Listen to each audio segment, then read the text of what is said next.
día de hoy tenemos un invitado especial, el cual nos va a hablar acerca de la educación, nos va a dar sus puntos de vista. Tenemos como invitado al doctor Carlos Ornelas y bueno, pues está considerado como especialista en política educativa. Doctor, sea usted bienvenido, le agradezco mucho su presencia, su atención y su tiempo con nosotros. Muchas gracias, Guillermo. Se pretende que la sociedad en su conjunto reciba el mismo tipo de educación a lo largo de su vida educativa y que se mida el nivel de desarrollo de la educación en el país y el cual se ha comparado con otros para ir viendo el grado de desarrollo y competitividad que tenemos con otros países y ubicarnos, ¿verdad? ¿Cuál es el principal atractivo para asistir a la escuela? Además de ser gratuita, situación que se presenta en la mayoría de los casos cuando observamos que para encontrar un trabajo no tenemos una oferta donde canalizar este esfuerzo que se hizo. La escuela tiene atractivo y tiene legitimidad histórica, investigadores, sociólogos, economistas, políticos y la gente como tú y como yo y el sentido común nos dice que es un bien común, y está considerado ya por nuestra Constitución, en documentos internacionales, sobre todo en UNESCO, como un derecho humano fundamental, un bien público. Y ese bien público, como dice ahí, es gratuito, debe entregarse en igualdad de circunstancias a todas las personas. Sin embargo, este término de igualdad o igualdad de circunstancias o igualdad de oportunidades encierra una trampa, porque lo que tenemos en este país y en muchas otras partes del mundo es una desigualdad terrible, desigualdad económica, social, política y por supuesto también en la educación. Las brechas que hay entre los servicios que reciben los segmentos medios de las ciudades, hablando de educación pública nada más, las evaluaciones que había, porque ya se cancelaron, que los hacía el INE, que eran Planea, y las comparaciones internacionales, nos dicen que nuestros estudiantes nos indican, no dicen la verdad, son indicadores, y nos indican que nuestros estudiantes no aprenden lo que se supone que deben aprender a lo largo de sus años de estudio, la educación obligatoria. Sobre todo el énfasis que se pone en evaluar lenguaje, matemáticas y ciencias, pero Planea también incluye otras cosas, y las pruebas PISA de la OECD también incluyen una batería de preguntas a maestros, a padres de familia y las condiciones que lo reúnen. Si nos comparamos internacionalmente, somos el último lugar en desempeño educativo dentro de los países de la OECD, pero también nuestras evaluaciones internas nos lo decían. Y si bien es cierto, en el INE se argumentaba que buena parte de la explicación de estas deficiencias tenían que ver con el contexto económico, la vida familiar, el apoyo que recibieran o no los alumnos en sus casas, la cantidad de alimentos y proteína que llevaran, y no tanto las diferencias en capacidad intelectual, lo que marcaban estas disparidades en el aprendizaje. Los niños de clases urbanas de las ciudades aprenden más que los niños de clases alejadas, sobre todo de regiones vulnerables, les llaman en el lenguaje oficial, de tal manera que no tenemos esta cuestión. Pero el atractivo sigue siendo ahí. La escuela es el reservorio del conocimiento de la humanidad, nos dice Jacques Delors, el autor de La educación encierra un futuro. El régimen político, sobre todo desde el régimen de la Revolución Mexicana, desde que se fundió la Secretaría de Educación Pública, sembró en la mente de los segmentos sociales que en lugar de luchar por la vía armada para obtener beneficios, en lugar de pelear, o después que en lugar de acentuar la lucha de clases, estimuló a que vía la educación se podría aguantar esta igualdad social, que era un instrumento de justicia social. Ayudaron y la gente compró esta ideología, así vamos a tener una vida mejor, poder aspirar a un trabajo decoroso, a ingresos suficientes para sostener a la familia, un hogar y sembrar el futuro. Al igual que la educación era el instrumento para hacer que el país avanzara en lo económico, lo social y lo cultural. Después de los años 80, algo así, cuando empezó a fatigarse la escuela, perdió el valor. y ya no lo ha recuperado. Entonces ya la cultura es un adjetivo que se le pone a las escuelas, pero no es tanto. El atractivo sería eso: ascenso social, movilidad social, inclusión dentro del contexto nacional. De acuerdo. ¿Observa usted alguna estrategia para disminuir el retraso, la deserción por cuestiones económicas, por marginación y también provocada por la pandemia que sufrimos? La pandemia, dando respuesta, agrandó las fisuras de desigualdad que mencioné, social, que la fatiga del sistema escolar había empeorado con anterioridad. Las disparidades en la educación son herencia del corporativismo y el centralismo políticos, agravados por la dinámica demográfica, el crecimiento del número de mexicanos en pobreza extrema y la insuficiencia de los programas gubernamentales diseñados para combatirla. En el tiempo largo de la historia, digamos, desde que se fundó la Secretaría de Educación Pública, gobernantes y altos funcionarios proclamaron que suscitar la igualdad de oportunidades en la educación era la herramienta de ingeniería social para alcanzar una sociedad más justa. Aunque pudiera pensarse lo contrario, la pandemia no dio reposo al sistema educativo mexicano. Si bien disminuyó ciertos problemas de las escuelas, como violencia entre los alumnos, el llamado bullying, trasladó la fatiga a los hogares y agobió más a los pobres que a los segmentos medios. Las alternativas que planteó la Secretaría de Educación Pública, Aprende en Casa 1 y Aprende en Casa 2, paliaron ciertos problemas, mas no evitaron que se perdieran aprendizajes, se incrementara el abandono escolar y ni disminuyera la confianza de y en los maestros. ¿Por qué digo que la escuela está fatigada? En todas las reformas que ha habido a la educación, se han propuesto cambios, se han hecho grandes expectativas de que ahora sí la vamos a hacer, va a ser para todos, educación para todos, va a aprendizaje, etcétera.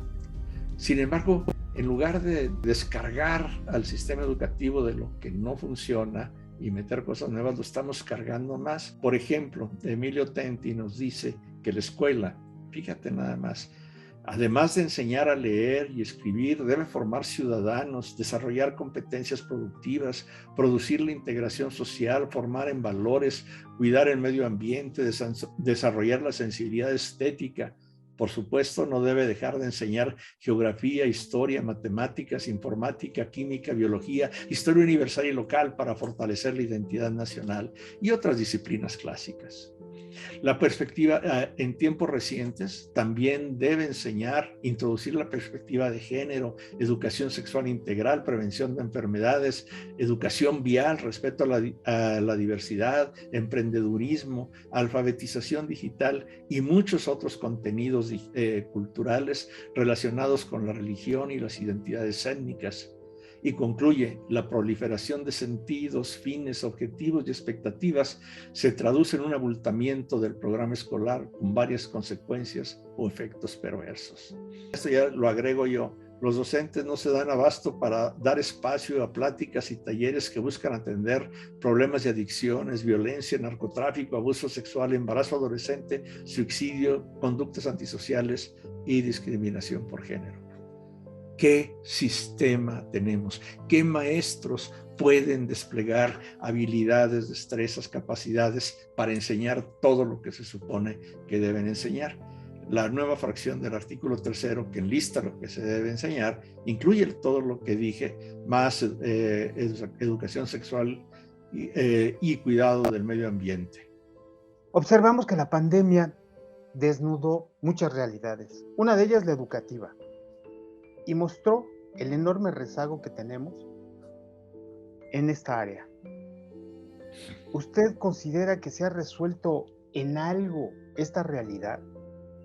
La realidad que nos desnudó la pandemia sí nos mostró este rezago, las diferencias sociales, amplió las brechas.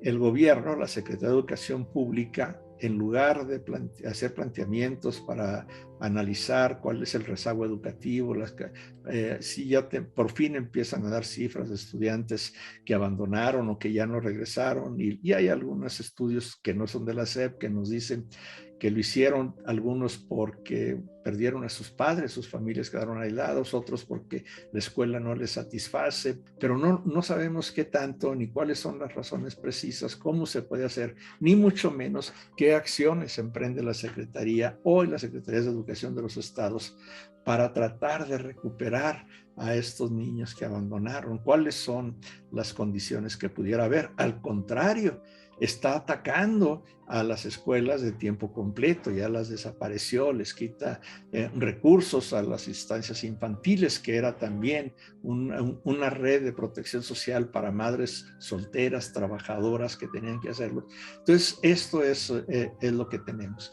Y en lugar de hacer este tipo de estudios de urgencia, de tratar de resarcir los males, nos propone un replanteamiento curricular radical, cambiar, se llama el replanteamiento, no, el nuevo proyecto para la educación obligatoria, que tiene 151 páginas cargado de adjetivos, que en efecto tiene también se apoyan en un pensador importante para hablar de que la educación es un bien común, pero lo enfoca todo a la comunidad no, entonces habla más de comunalidad que del bien común, y despierta muchas dudas, porque quita a la escuela su función principal, le quita a los maestros la tarea de enseñar y la transfiere en la retórica a la comunidad, que la comunidad va a decidir qué y cómo enseñar y que los maestros van a adaptarse a esos. Entonces, si eso sucede así,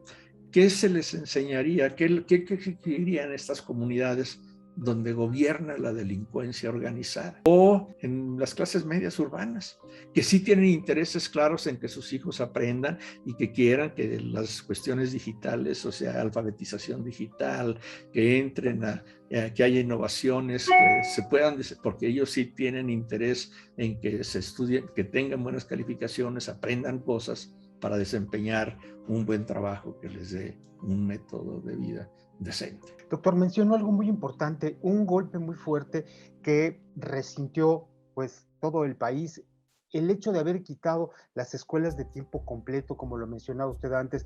Hemos visto que a veces sustituyen una decisión con un complemento que, pues, si no compensa, cuando menos coadyuva ahí al desarrollo de la gente.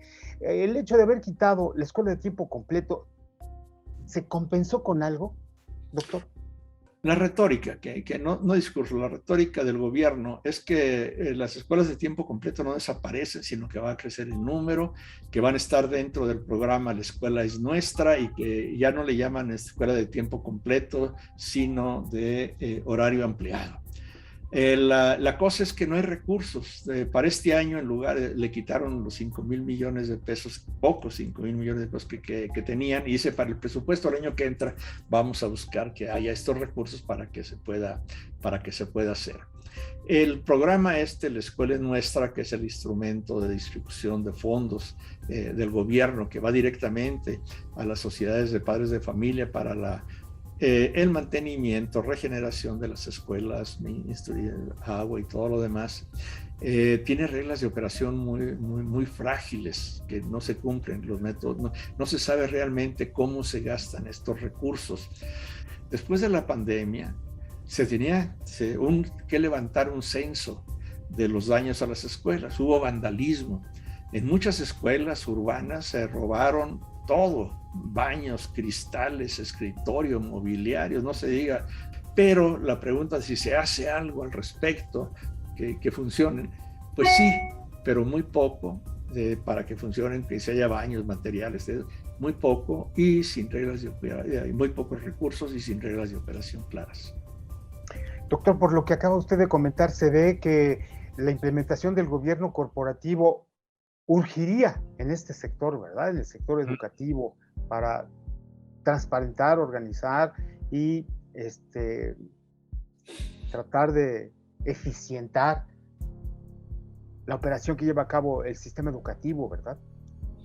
El concepto corporativo de ustedes, que tiene que ver con las empresas y corporaciones industriales, etcétera, es distinto al corporativo, porque que se refiere al corporativismo, que es como otro ismo, el socialismo, el liberalismo. El corporativismo fue un método de gobierno del régimen de la Revolución Mexicana que encajonó a los sectores sociales dentro del partido oficial, dentro de organizaciones que instituyó el Estado, no los mismos, la misma gente.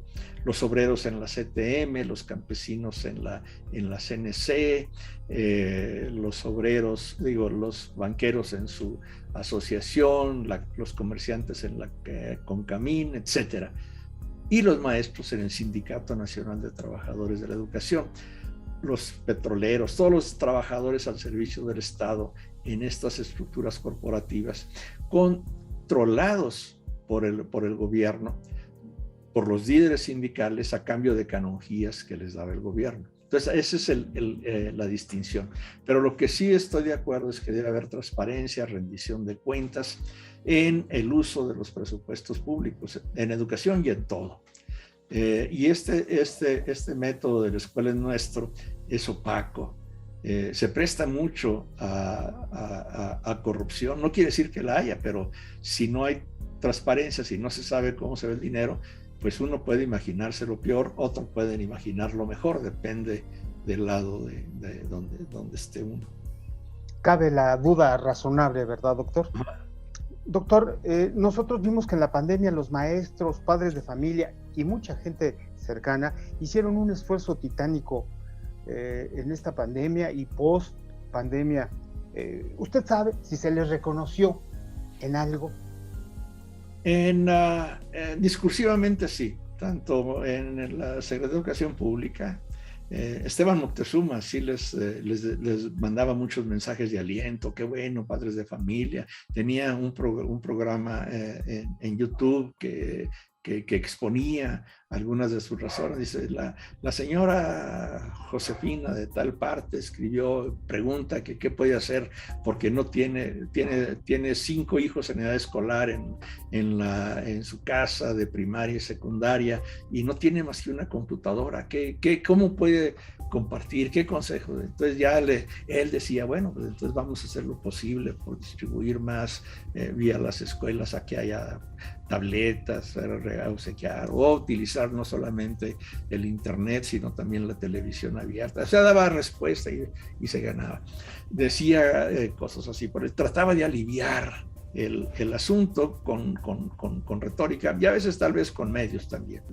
Es algo serio, algunos colegas lo dicen con franqueza, hay un deterioro educativo muy fuerte, un ataque a la educación, de herencia de este gobierno, pronostican, va a ser nefasta, nos lleva a un abismo y va a dañar irremediablemente a las futuras generaciones en términos de aprendizajes y de aspiraciones para una vida decente, una vida mejor. Doctor, con lo que acaba usted de decir, ¿cómo podríamos resumir en cuáles son estas fortalezas educativas? Tal vez tú y yo seamos parte de aquella educación, bueno, tú eres más joven, pero de aquel tipo de educación urbana de los años 50 hasta los 70, donde había maestras, la mayor parte eran maestras dedicadas, competentes, a pesar de que no tenían más que la normal de 3 años después de secundaria. Eran profesionales, hacían muy bien su trabajo. Teníamos todos escuelas de tiempo completo en la mañana y en la tarde. En la mañana la cantidad de conocimientos que había que instruirse eran mucho menores que lo que es hoy día.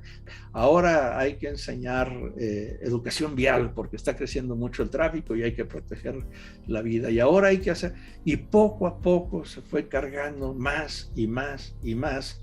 Y estas virtudes fueron bajando de grado. De todas maneras, los libros de texto gratuito tienen un sentido de equidad importantísima. Tienen problemas de que se convirtió de hecho en el plan de estudios, en la guía única fundamental para los maestros, pero en algunas partes, en algunas familias pobres, urbanas, era el único material de lectura que había en la casa, en todo el hogar. Y además, puede ser, algunos los critican mucho, servían para enseñar algo.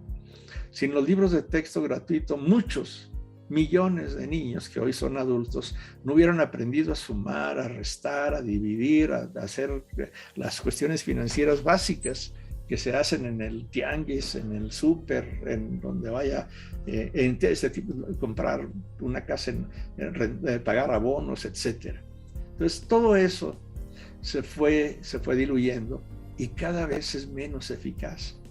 Lo que nos dicen estas evaluaciones de las que hablábamos al principio es que cada vez los niños y jóvenes aprenden menos de lo que se supone que deben aprender. Doctor Carlos Ornelas, le agradezco mucho la atención y su tiempo a esta entrevista para nuestra revista Excelencia Empresarial. El doctor Carlos Ornelas de la Universidad de Stanford, especialista en política educativa. Muchísimas gracias, doctor.